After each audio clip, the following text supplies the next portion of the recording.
The following content is provided under a Creative Commons license. Your support will help MIT OpenCourseware continue to offer high-quality educational resources for free. To make a donation or to view additional materials from hundreds of MIT courses, visit MIT OpenCourseware at ocw.mit.edu.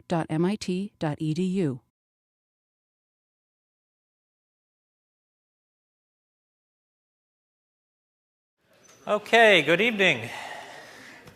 Everybody nice and warm from the snow? Thank you for coming to Nuts and Bolts of New Ventures Business Plans on a snowy night in Cambridge. My name is Joe Hedzima, and this is the first of 6 evenings we're going to have for the course. The course name is Nuts and Bolts of New Ventures and Business Plans. First of all, it's not really about the business plan itself. Think of it as we're going to talk about how to plan and execute a new venture.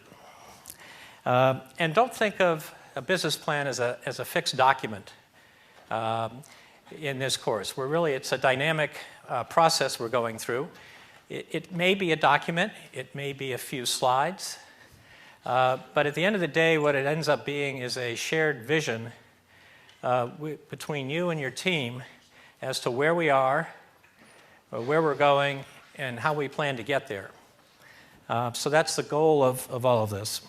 And I should also say, because I know some people in the audience are not doing traditional business ventures, we're going to use the business terms a lot, but this could equally apply to social developmental entrepreneurship, to nonprofits, even to governmental ventures. It's a way of thinking about how to organize new ideas and get them going. Now, a little bit about the course. This is the 25th year. It's hard for me to believe it's been 25 years for the course. And the founding of the course has an entrepreneurial lesson in it. So here's the backstory. I was teaching some things here on sort of legal stuff, and some students came up and said, you know, I think we had one entrepreneurship course at Sloan at the time, and they had taken that, and they said it's a great course, but it's not telling us anything practical. So could you do a course during IAP to tell us how to do something practical, how to start a company? So this was back 25 years ago, before the internet, and the IAP courses were in a fixed printed catalog that you would get. Shows you how far we've come. So I said, well, you know, I'll think about doing a course, and let me get back to you. Well, I got tied up with some other things.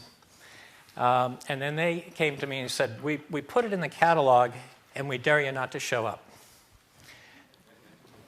Interesting. So I thought about it for a while, and I thought, well, I should be angry, but, you know, I think I have a customer. I think these people want something. So the first attribute was I had a customer. And all right, I'll play this game for a bit.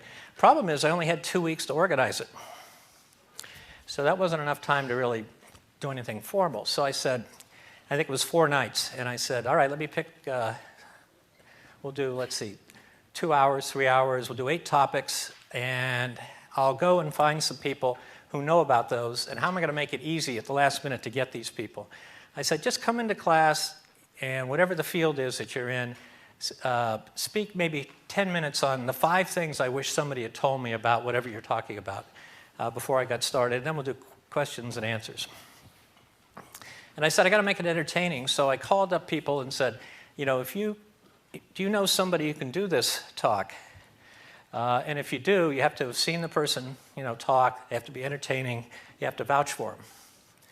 And so we did this in a period of 2 weeks, and probably half the speakers that showed up for that first session I had never met before. So I'm thinking, this is going to be a disaster, right? It turned out to be a great success. And I think the lessons for this about in an entrepreneurial way were I had a customer for a product. They wanted something. I was able to clearly define the task because I didn't have time to do anything more. If I had done it myself, it probably would have taken longer and not been as good. I got great people, and I was able to communicate to them what the task was, and then I got out of their way. And they did a great job. So there's an entrepreneurial lesson in how to start a company. Make sure you have customers, get great people, the whole business planning, new venture type thing is really trying to find what the task is and then to be able to communicate and execute on it. So the course really is an entrepreneurial venture.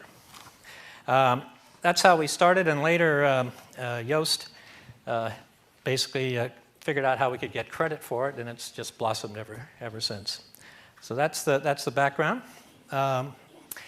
In the 25 years, we've seen all sorts of things. We've seen bubbles, the internet bubble. I stood here thinking, I just read in the paper that Hotmail, back in 1997 or so, had started up and been sold in 18 months for $450 million, selling, or basically giving away email. And I'm thinking, how am I going to explain to people this isn't the way it usually works in periods of time? More recently, Instagram. So there are some things that happen at points in time that defy direct logic on it. And if you can catch those waves, that becomes a good thing to do. We've also seen busts after the internet collapsed, after the financial markets collapsed. Actually, that is one of the best times to start a company. And many of the really enduring companies have been started during downtimes. And the reason is resources aren't available. There's financing dries up. You got to be really focused. You have to actually deliver something of value. And there's a lot of history about companies that get started during downtimes. But through all of that, ups and downs, it all boils down to really two basic thoughts. And we're going to touch on it over and over again in the course. And that is, whether it's a business, whether it's a nonprofit, whether it's a governmental project, the first thing you got to do is create value. So if you're not creating value, you can't really do anything. And then having created value, the question is, how do you capture some or all of that value to make what you're doing sustainable? And sustainable in the concept of traditional companies is profit. And in the context of developmental stuff, it can be, we can do it again, rinse and repeat. So when we look at creating value, we're going to be asking questions about who do we create value for? How much do we create? How much value do we create, and how do we create it? And then when we talk about capturing value, the traditional way has been for customers, somebody who will pay you for your goods, the product you do, or your services. And the trick, as we'll see in financial projections and the business model parts that will come in the next few days, is that whole process something where you can make enough money that you can continue it? So traditional capture of value is through customers. There are other ways to capture value in the area of advertising or monetization that we'll talk about also. And you think about things like where third parties provide that payment. So think of the U.S. healthcare system, where historically the patient, the person who the value is delivered to, as in you're going to get treated, isn't really paying directly the cost of that. So sometimes figuring out how that works can be the challenging part.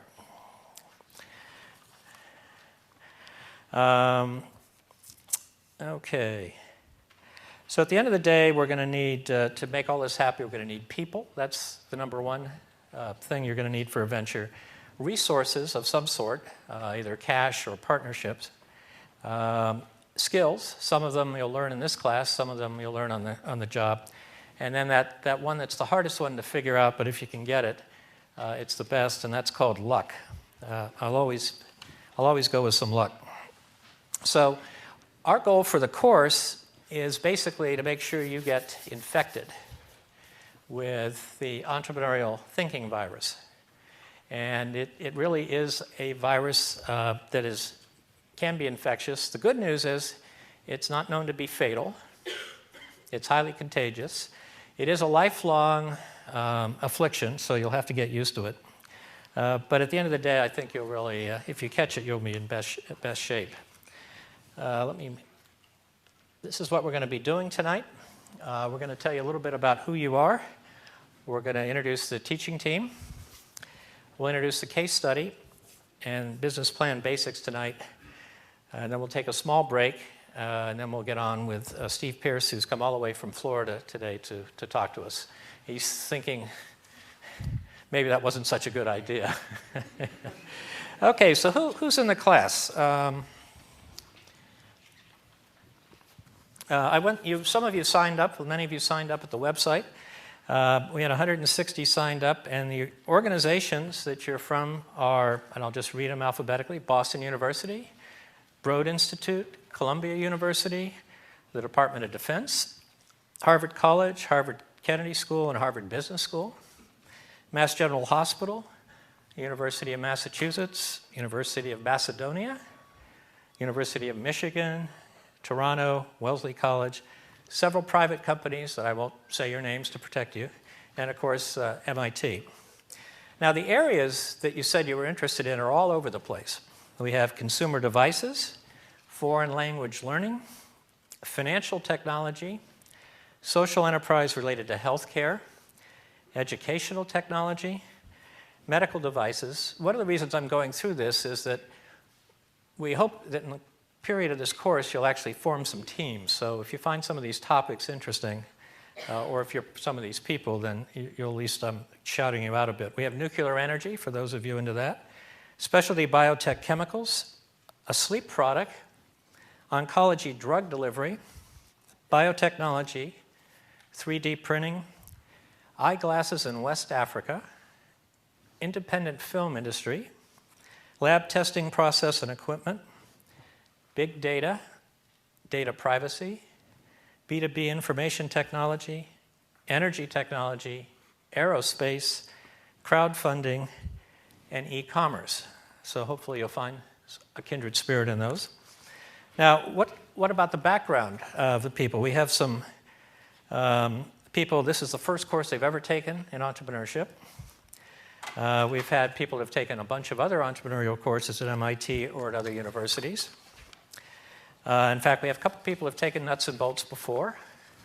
They did pass before, but they're back for more. Several startups, somebody who's always been in government, and somebody who's been, a couple people in 15 plus years in large organizations. And some members of the Venture Mentoring Service are actually in the audience. We have undergraduates, grad students, postdocs, visiting faculty, and staff. So the question is, it's a pretty diverse audience, and we've got a lot to cover. So a little advice to the people that are first-timers, I would say soak it all in, and as you go forward, try to think about the kind of things we talk about when you approach entrepreneurial things for the first time.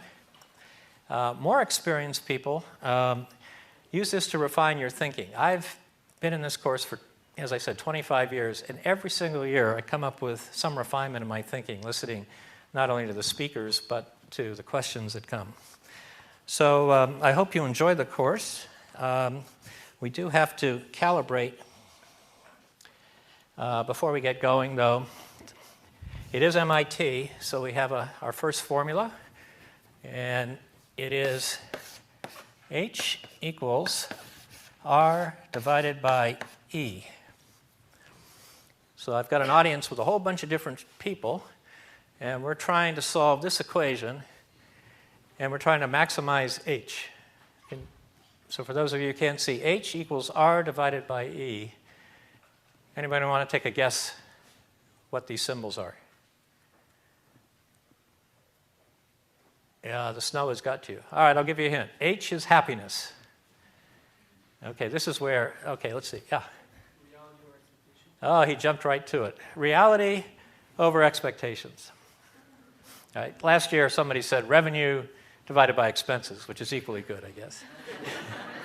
So this is a generalizable formula, and for those of you who have even slight idea of math, if I lower your expectations to 0, I can make you infinitely happy. But I think I'm never going to be able to do that. But the point is, this works both for teaching here and for everything you do. It includes if you over-deliver on what you promise, you'll have people happy. Your investors will be happy, your customers. So happiness is reality divided by expectation, with the fact that you can never quite get expectations to 0. Okay, so lower your expectations. I want you to all be happy as we move through the course. So who are we? We have Joe Edzema, Yost, Gino, Yonald Chery, and some highly paid volunteer speakers that I'll introduce. A little bit about my background. Senior lecturer at Sloan, was a partner in a law firm in Boston for many years, was one of the founding judges of what's now the 100K competition, former global chairman of the MIT Enterprise Forum, managing director at Main Street Partners, where we do technology commercialization, and co-founder and president of IP Vision that does intellectual property analysis. I should say this is the first course at MIT that we're aware of that brought both sides of campus together, the engineering, science, architecture side of campus to the Sloan side. You would think they're miles away, and until this class they really weren't together. There have been a lot of companies launched out of this class. Some have gone public, and it's been quite a history over time. Then I'd like to introduce our case study next. This is Virtual Inc. That, if you can't read that logo up there. This is a case you have in the materials. It is a computer peripheral company, and let me see if I can make this work.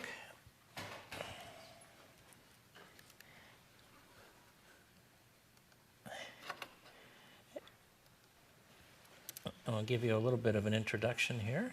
Is that appearing up there? For the times when you don't need a projector and writing on the whiteboard is the best teaching tool, there's the Mimeo Capture Ink recording system. Enabled by Mimeo Studio software, the Mimeo Capture system actually sees and records everything you write on the board in real time and multiple colors.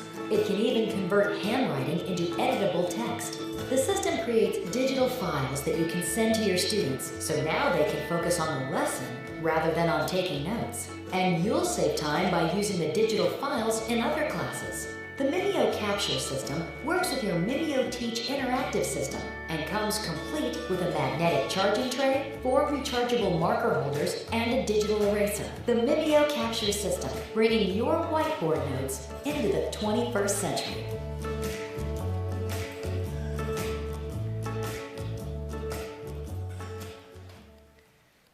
Okay, so that is an overview of what Virtual Inc. eventually became, and in fact today they have a whole bunch of other products. Yonald, our entrepreneur, who's going to come in at the end, was the founder of it. He's got a very interesting story. The reason we use Virtual Inc., even though it's a little bit dated, it was in the late 1990s, is that it's an easy concept to understand. So we're not getting into all sorts of, although there's some technology behind it to be sure. It was an entrant in what was then the 50K competition. It's an interesting story of the times and the company. And most importantly, it's that Yonald himself comes in and he tells you stuff that you're not going to find. It's so easy to get people into a class like this who are successful. Oh, I came up with this idea in my dorm room and I did this, we raised some money, went public, now I'm wealthy. Well, you don't really learn anything from that. You learn if it's lucky and everything works out. But Yonald comes in and he'll tell you a very interesting story of what he went through during the whole period. Now, we'll mention it from time to time during the course. You'll see reference to it in some of the materials as you prepare. The entire plan is in the course reader. Do not assume, however, that it's a model plan. Every year we get people handing in the executive summary, and they follow exactly the Virtual Inc. thing. And I don't want you to do that. I want you to think on your own about it. But it's an interesting one.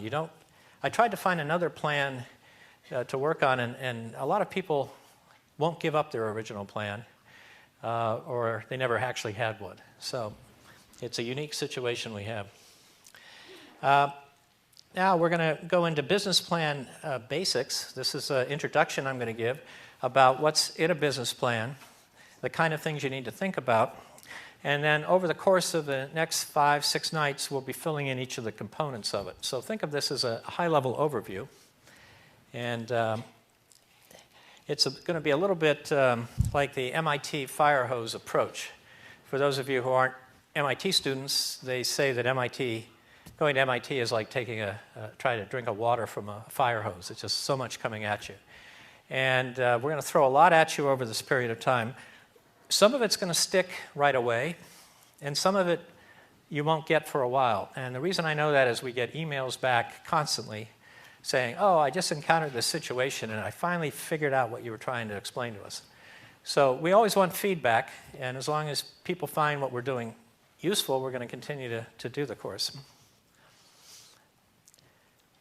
Okay, so topics in my overview is why write a plan, what should be in it, and then talk a little bit about the plan as a financing document. So does anyone know who this character is? This is Dwight Eisenhower, Supreme Commander, Allied Forces, Europe, D-Day, became President of the United States, Life magazine. He's on the cover, and he says, plans are worthless. So I guess we're sort of done with the course. This is a guy who planned and executed this massive invasion, and if you've read any of the history of it, it's just an amazing operation. So plans are worthless, but planning is everything. So again, these days, we'll talk about business plans and whether to write one specifically. So for example, the Wall Street Journal had a big article about, does a startup really need a business plan? And what they're talking about are written business plans. And there are academic studies showing that people would be better off just to go off and launch a company. And I pretty much agree with that at one level. I've been around the country judging various business plan competitions or classes that have business plans. It's pretty clear that the people doing it have no intention of actually starting a company. It's just an academic exercise. At MIT, that's not what we're doing. We're trying to figure out, and what Yost and the people at the 100K did was say, we're trying to build tomorrow's leading companies.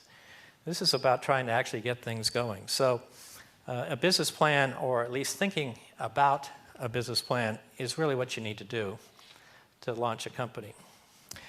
So why actually write a real plan? Well, you have to, you think, because nobody's going to finance you without something written. You may need it to talk to strategic partners, to explain what you're doing to others, and to attract key people. But the real reason you need to write a plan or think about it is you need to understand your business. What is the scarcest resource that you as an entrepreneur have out there? Money? Well, plenty of money in the world. Time. It's your time. The reason to think it through is you want to spend the next 3 to 5 years or whatever working on something. Is this the best idea you have? For an entrepreneur, it's always, well, I need money. Well, the point is money tends to flow to where opportunity is. So if you can create value and opportunity, you can get money. It's harder in some parts of the country than others. But the real scarce thing is your time. So you really need to understand and think about the process of planning. Famous expression, people don't plan to fail, they just fail to plan. And in the course of this course, we're going to be asking you to think about who are your customers or users? Who cares about what I do? Will they buy or use what you're doing? What will they pay, or how can you otherwise make money or get resources, capture value? How are you going to make and deliver it? Think about something as simple as Netflix as a concept, right? Back when it wasn't streaming, it was DVD in a packet shipped to you. It's not an amazing concept. It's pretty straightforward, but the planning, their key was they could actually deliver on it effectively and efficiently. Or Amazon selling books online. That's how they got started. I mean, what's so hard? Well, there's a lot that goes on in the background. And what are the resources, people, and technology you'll need? And so whether it's a Web 2.0 or a biotech or a social developmental, I want to just reiterate the really two basic things. It's create value and then figure out how to capture or harvest the value. That's the key thing we're trying to do. So how many of you have seen the movie The Social Network? Okay, you may remember this scene. Let's see if this works, if I can do that. So Eduardo says it's time to monetize the site. And Mark says, what does that mean? And Eduardo says, it means it's time for the website to generate revenue. No, I know what that means, but I'm asking you how you want to do it. And he says, advertising. Remember that famous advertising? And Mark's reaction is, no. And he says, Eduardo says, well, we've got 4,000 members. This is Facebook, okay, 4,000 members. And Mark says, because the Facebook is cool. If we start installing pop-ups for Mountain Dew, it's not going to, and Eduardo says, well, I wasn't really thinking about Mountain Dew, but maybe at some point I'm talking about the business and the company, the site. And Mark says, we don't even know what it is yet. We don't know what it is. We don't know what it can be. We don't know what it will be. We know that it's cool. It's a priceless asset. I'm not giving it up. Eduardo says, when will it be finished? And the famous answer is, it won't be finished. That's the point. The way fashion's never finished. So here they are, these guys that have created something that they think of have value, and they're trying to figure out how to harvest the value. So I went and I looked at the 10K for Facebook. 10K is the annual report you file with the Securities and Exchange Commission when you're a public company. And in the first part of it, they say, you have to say what your business is. And they say, our mission is to make the world more open and connected. And so I'm looking to try to figure out what they say their business is after that. And it was very curious. They had 3 major headings in the 10K. The first one was how we create value for users. The second one was how we create values for developers through the Facebook platform. And the third one was how do we create value for marketers. So here they are, a public company with, billions of users now, and they're focused on how do they create value, and they're still struggling a bit with what their revenue model is on the other side. So the two basic, my point is the same things that you're going to think about starting a company, how do you create value and how do you harvest value, never goes away. It's constant through this. And I thought I could go to the 10K and find some really nice story about how they harvest value, and they're still thinking about how to create value. Now, one way to think about what we're going to do here is to have a visualization. And I think of it as a pyramid. So at the top of the pyramid, you can think of as your mission statement, similar to what Facebook said. And underneath that, supporting that, is your elevator pitch. People know what elevator pitches are? I think we did that in the 100K. It used to be all of the venture capitalists lived in, offices were high-tech, high buildings. So you'd have maybe, 20 floors. The theory is you get into the elevator, the person turns to you and say, what do you do? And you have 20 floors to explain it in maybe 30 seconds. A lot of the VCs have moved to 2-story buildings. The elevators, if they take, so you have to do this as you run up the stairs with them. So you've got to be even crisper today than before. Underneath that might be the executive summary. We'll go into that a little bit. Under that might be the PowerPoint presentation. Under that could be the full plan if you get to the point of writing one. But underneath all of that are a set of foundations of individual topics. We'll go through some of these through the course. And the point is, it takes a lot of effort to distill everything down up to the tip of the pyramid. And what you're looking for is you can describe that top very clearly and have it supported all the way down through it. The mission statement might be a sentence or a paragraph. The elevator pitch could be 30 seconds. The executive summary, 2 to 5 pages. PowerPoint, 10, 20, 30. Do you know the 10, 20, 30 rule? I put a link in on the website to the Guy Kawasaki clip about that. So PowerPoint, I totally don't do this in this presentation, but he says 10 slides, 20 minutes, 30-point font. That's what you're aiming for. And then the full business plan could be anywhere from 25 to 30 pages if you end up doing that. The slides, by the way, for most of the presentations will be posted on the website afterwards. So that'll help you out. So now the question is, all right, I sort of get it. It's this image that I have to do and figure out. The question is, who actually writes this? Is it the founder alone, the team, or even a professional hired writer, consultant? Charlie Tillett, who will be here on Thursday, and I stood outside this room at an MIT Enterprise Forum event during the break, and I asked Charlie, who had entered the 10K competition back in the day, "What are you doing this summer, Charlie?" He says, "Well, I'm graduating. I'm thinking from Sloan. I'm trying to think what to do." I said, "Well, I'm working with some entrepreneurs.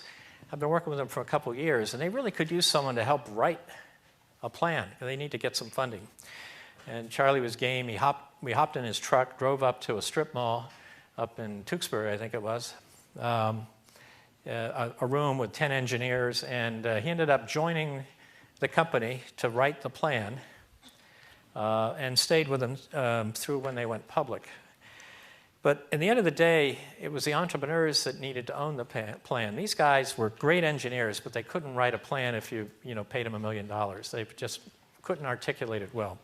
So that's one of the reasons we try to put teams together, because if you have a great idea but you're missing some skills, you got to figure out a way of getting people with skills together.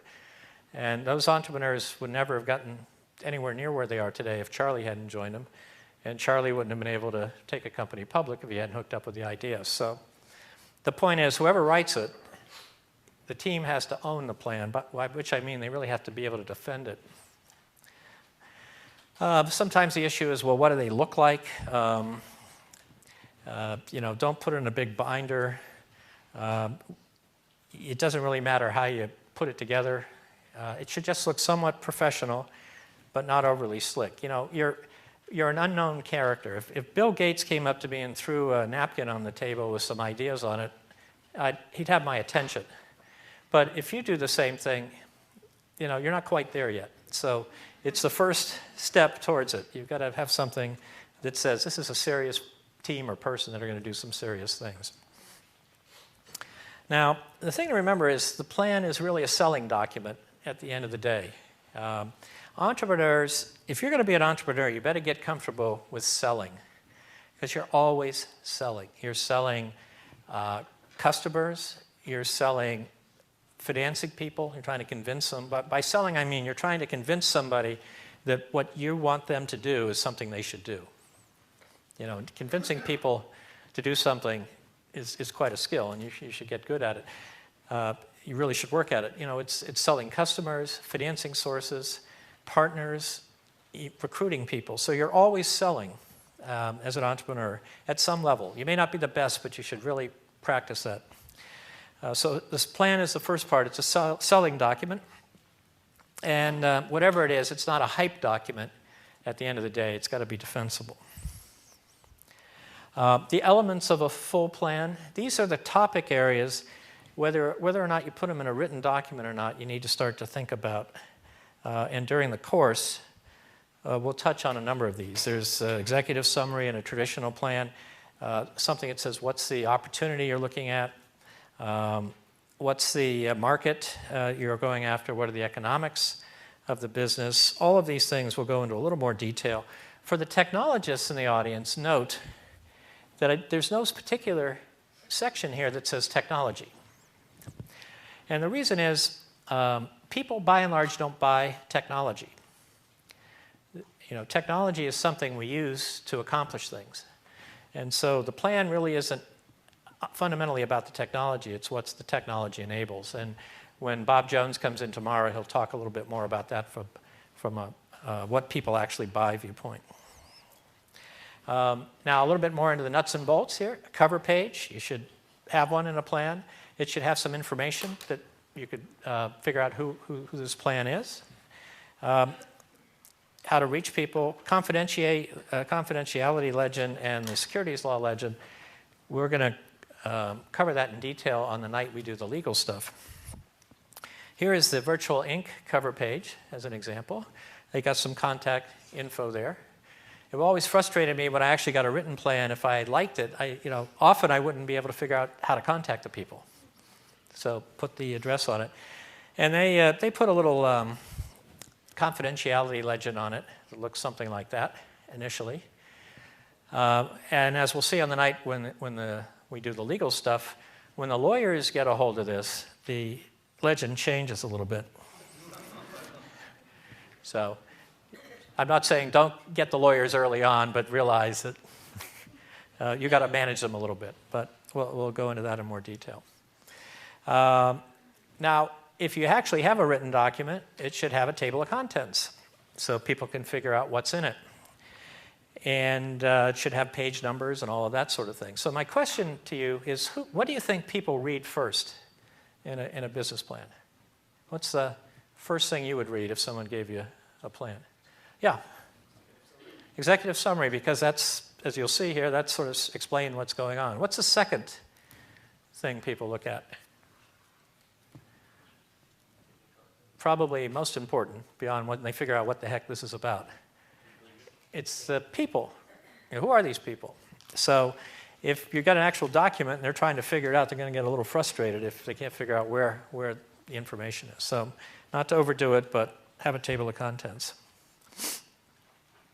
So if the first thing they read is an executive summary, what is it really? Well, it's the first thing investors read, as I said.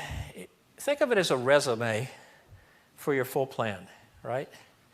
So the goal is to get the interview. When you have a resume, it goes out there. You want to get the interview so you can explain yourself and hopefully get the job. In the case of a business plan, the executive summary or the elevator pitch is really to get a chance to explain more fully what it is you're doing. And then when they look at the executive summary, I like to think about what investors are looking for. And they're the 3 W's. The first one is, why this? Why is what these people are proposing to do, why is it something I should be interested in? Why are they interested in it? Is it a big problem? I mean, it could be a big market opportunity or a big problem in the world. Amy Smith, who was a MacArthur fellow, teaches over at the Edgerton Center, was in the 100K. And I remember quite distinctly when she got up to give her pitch at the judging competition, she said something that went like this. She said, 1.9 billion people in the world don't have access to clean water. Whoa, I didn't know that. In order to test whether water is clean, the traditional way of doing it is to incubate the water to see if anything bad is growing in it. She said it a little more articulately than I did. And she said, all the existing incubators are powered by electricity. If you look where the 1.9 billion people without clean water live, and you look where the electricity is, they're not in the same place. Our invention is a way to test water without using electricity. Let me explain how you did it. So from an initial viewpoint, wow, this is a big problem. So why this? A big problem. So that's the first thing. Why is what you're proposing something important? Why are you spending your time on it? The second is, why now? Why is now the right time to do it? I've been on the sort of bleeding edge of technology for many years. I had somebody come up to me at an investment conference last year and he said, you're at MIT? Yeah. I said, well, tell me about this new 3D printing thing. It's really hot. I said, that's been around for 20 plus years. Right? I mean, it's just now it's getting interesting for a variety of reasons, but I can show you, 20 years ago. So sometimes it's right now is the right time. And I'll give you some examples down the road. The third is, why this team? All right, big problem, something important. There's a good reason why it's now. Why are these people the right people to do it? Those are the things people are really trying to glean when they read your plan or hear your pitch. To which I asked, if they get the first three, there's a fourth one they get, which is, you want to guess what the fourth one is? Why won't this work? So if that, in a selling process, when the potential customer pushes back and is starting to ask questions about why, well, will it work for this or work for that, you've sort of got them hooked. And Steve will probably talk to you how to set the hook a little bit later tonight. So the three whys: why this, why now, why this team? That's what should come out. And the why won't this work is part of the task is to figure out how to lead people to the right conclusion on that. And I'll talk about it in a little moment on that. So the executive summary, 2 to 5 pages max. It's got to be clear.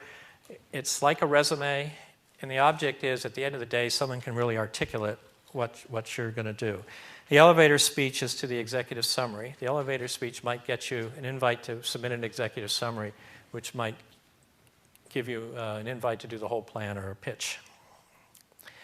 It's going to try in a 2 to 5 pages to say who you are, what are you doing, what is the market, how many dollars you need, what resources, what is your sustainable advantage if you do this, why are you going to succeed.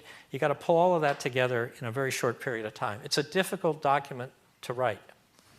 And you may end up writing it over and over again because you've got to distill that whole thing down to it. Let me give you an example of 2 executive summaries. And since the font is so small, I'll read it from here. The first one is called Electronic Components. And let me read it to you if you can't see it on the screen.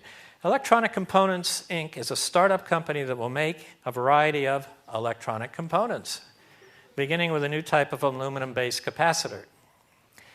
The unique product, coupled with an excessive demand for capacitor devices, will provide us with an ample share of the capacitor market and numerous opportunities for expansion into related electronic components. Everybody on board?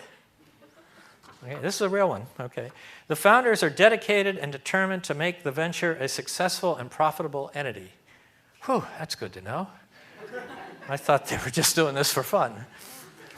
Technical expertise is provided by James F. Lynch, who has been involved in designing capacitors for 11 years.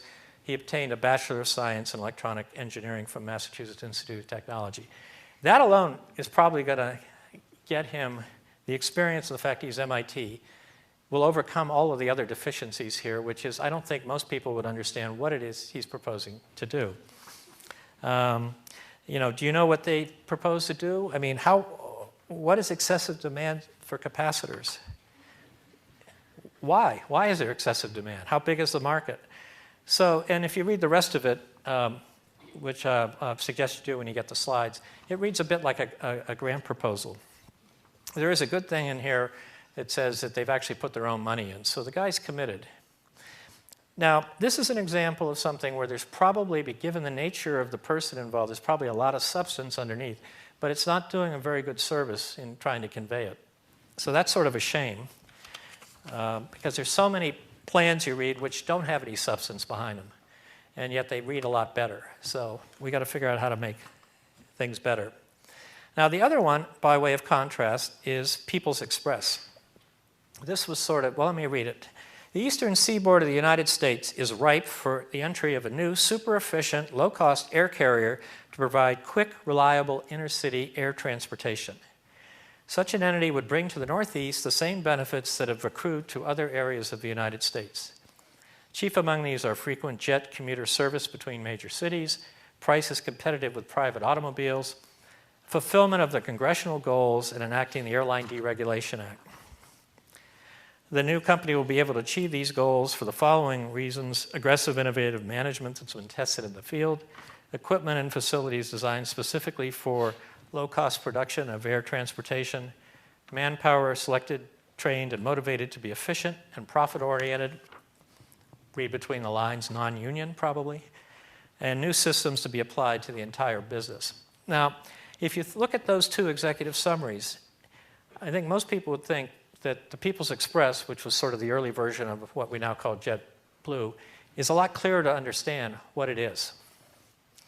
I mean, it's got, you can pretty much see what they're doing. They're experienced guys. They've thought about how to design it. And you could start having a discussion around this in a lot more detail than you would with the electronic components. So the trick is to end up having an executive summary that looks more like the People Express than one that just wastes a lot of words and doesn't get to what you're supposed to be doing. This is a virtual ink executive summary, which you'll see. Again, it's not exactly the model, but look at it. It was put this way into the 50K at the time.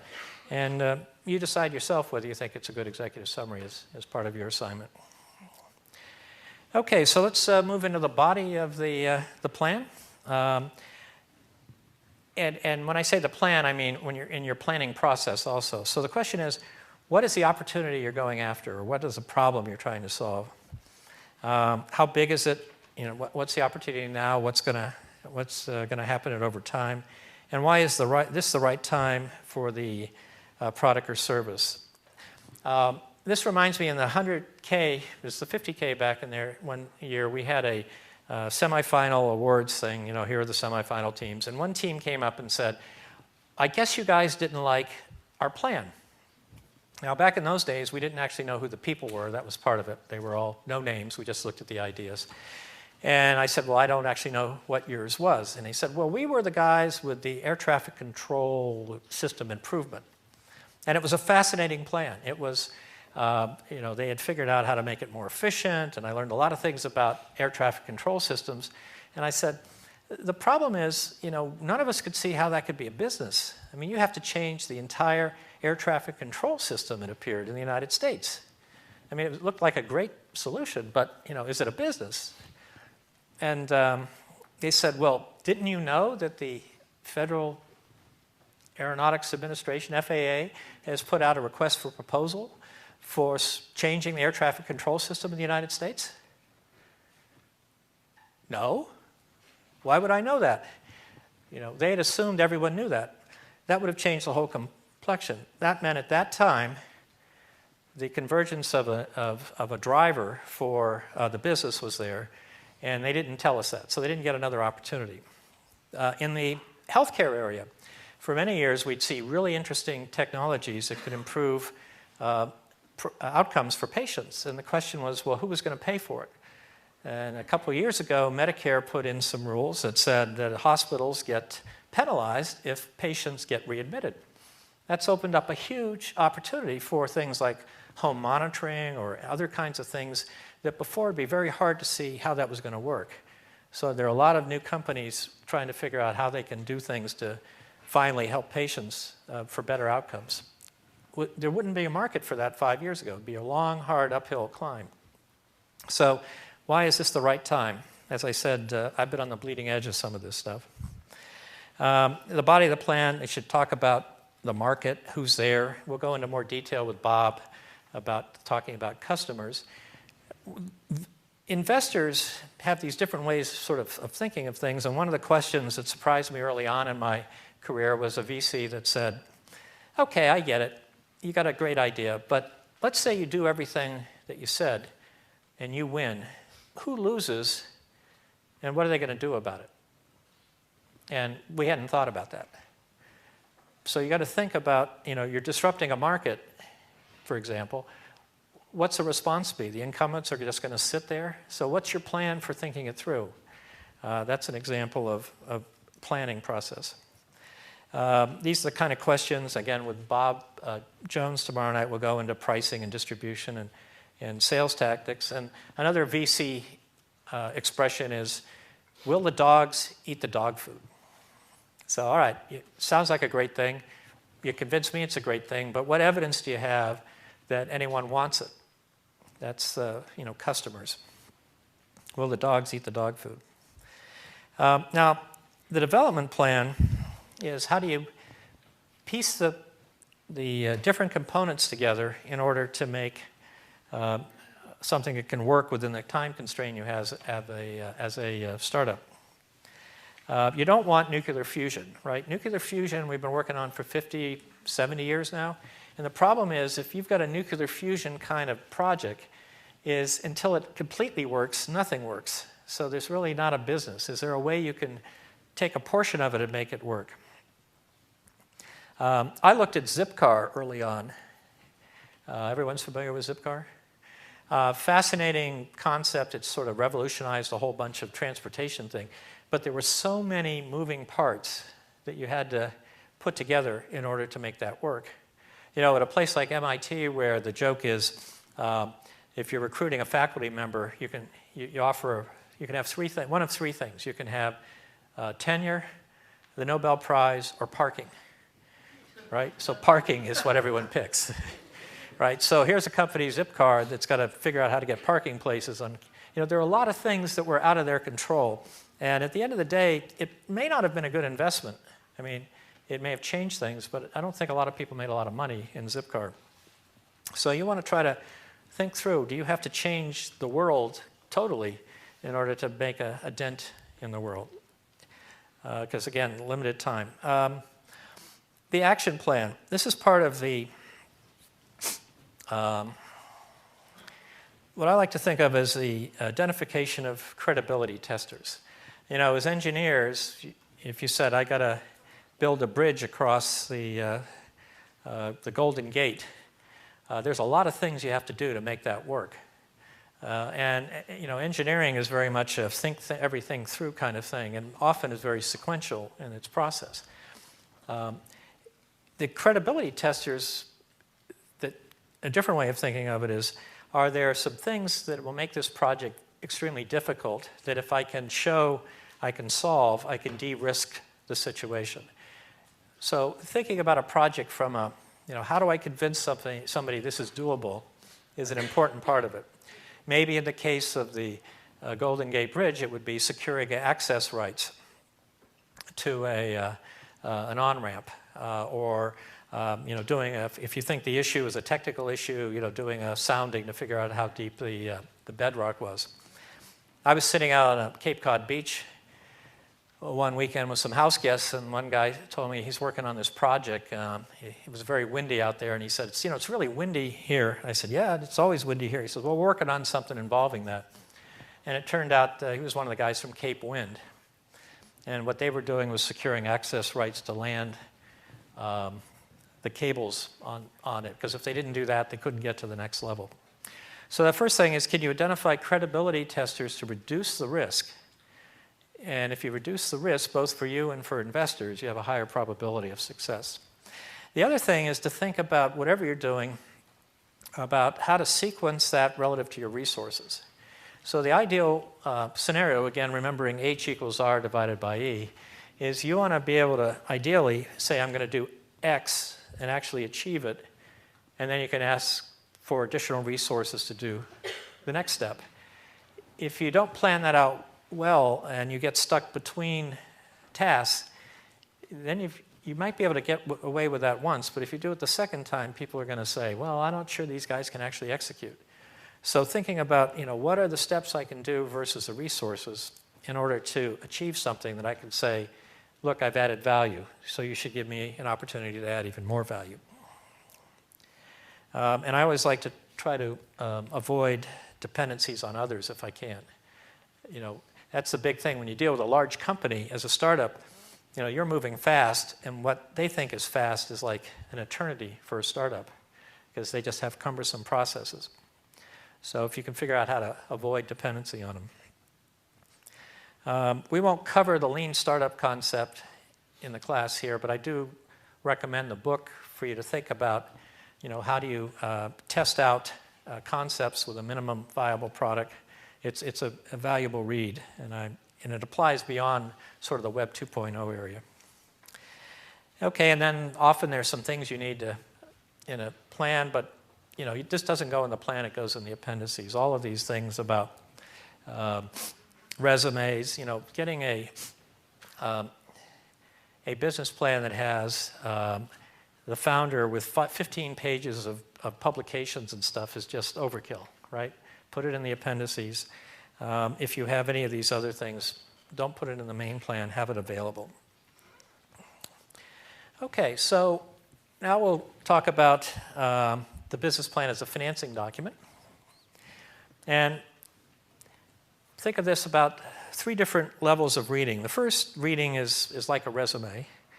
If you make the cut, you get the second reading, which is to figure out if this is going to justify the investment. And the third reading is to say, okay, is this a plan that I as an investor and you as an entrepreneurial team can commit to? And the point is, if you don't make the first cut, you don't get the second 2 cuts. So the question is, what helps people make the first cut? And these are some of the things that occur to people. Here's an idea that's just too good to ignore, right? Just, God, what a brilliant idea. Or a financial promise that's too good to turn down, if you have that. A team that's good enough to believe in. You know, most investors will tell you they'd rather invest in a top team, an A team with a B idea, than an A idea with a B team, because things are going to change. You want to make sure you've got a team that can deliver on it when things happen. An action plan that's credible and focused. Details that give assurance of insight, commitment, and follow-through. And actually a format and style that says these guys are serious about achieving what they want to do. Some reasons plans fail to make that first cut. One is just an insignificant market. I've seen plans that say, you know, our market's going to be 100 million, and you look at the financing requirements and they say we're going to need $20 million. Well, that's just too much money for that size market. So that's an example of either they have to redefine the market or figure out how to do it cheaper. Non-credible technology. This is usually not an MIT problem, although the issue can be at MIT that you're much too early along. That is, if it's working on the lab bench, there's a lot of steps until it actually gets into the market. And then a failure to understand the market can be an example. For example, I was reading a plan that clearly required, the device was just, it clearly required an FDA approval. I mean, I just couldn't believe that it didn't, and yet they never said anything about it. And the question was, well, they should have addressed that. And if I have to pull it out of them, then, it gives you a negative feeling about the team. And then other reasons, the plan's too optimistic or naive, or maybe sometimes not ambitious enough. I have a semiconductor device that's going to be, I'm going to double the speed in 5 years. Well, that's probably not a big enough improvement. So these are all reasons why things may not get the second read. There are cosmetic reasons, and I hate to say it, but it's so aggravating to see a team with really good ideas screw up on the basics, like misspellings, sloppy stuff. You're looking, again, it's like a resume. If you can't get the resume looking professional, why would I even want to talk to you or hire you? So that's the overview of things tonight for the business plan. Why write a plan or have a planning process? What should be in the plan? Again, at a high level, we're going to go into each of the sections over the next 6 days. And then a little bit of thinking about the plan as a financing document. And I'd like to leave you at this point with this triangle that we're going to come back to probably each night just to drill it in of what you're trying to do. At the end, you're trying to come to a very clear idea of what you want to do, what it takes to do it, and have all the support underneath. And it's an iterative process. Some people think this is all linear. I think about this, I test that, it moves on. It's very much like science can be. We try something, it fails, we figure out why it fails, we go back and try it again. But the goal is to find that sweet spot where you can actually make a difference. So with that, we're going to take I'll ask if there are any questions. Again, this is a high level, but if there's some things that need clarification, I'll do the questions now. Otherwise, we'll take a break. We usually say, take 10 or 15 minutes and meet the people next to you, because one of the requirements for the course, if you're doing it for credit, is you got to put together a written requirement, the executive summary or pitch deck. We want to try to get teams formed to help you if you're somebody with an idea and you need some people to help, vice versa. Given that it's probably a blizzard out there tonight, I think we'll defer that initial meeting until tomorrow night, take like a 5-minute break or so, and we'll get Steve to get set up, who's going to tell you how to make a pitch. So at the end of the day, after everything you've done, you've got to come and make that pitch, and Steve's going to give you the precursors of that. So we'll come back at about 7:15, give you 8 minutes.